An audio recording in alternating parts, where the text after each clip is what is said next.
So the only thing I personally use tape for is to be pulling the skin to help us get to the inner or outer lashes. So I like to cut it nice and thin because the thicker the tape, the bigger the area of contact is.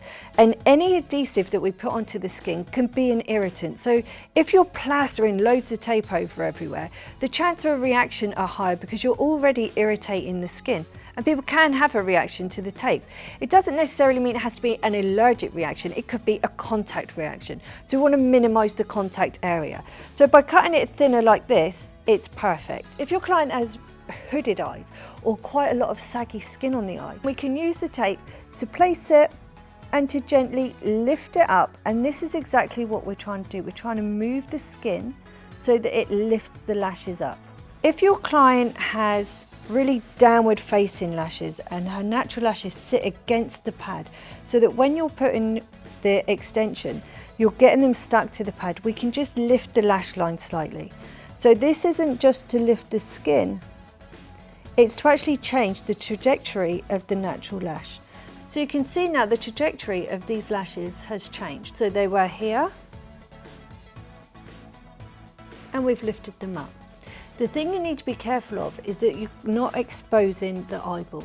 If you've opened the water lines from each other, then the fumes can be drawn towards the eyeball a lot quicker. So whenever you are doing any taping, always do it with the mirror so that you can control how much lift you're actually giving. I always put a tab at the top by folding it over. That way when it is on the skin, instead of trying to pick it and find the end, and scraping the client's skin, we've got an area where we can literally lift and peel off. Another thing people do when they use the tape is they de-tack it on their skin so that it's not as sticky, which, as we've just discussed, it can be an irritant. So by de-tacking it on their skin and then placing it onto the client, it's not as sticky, so when you take it off, it's a bit more gentle.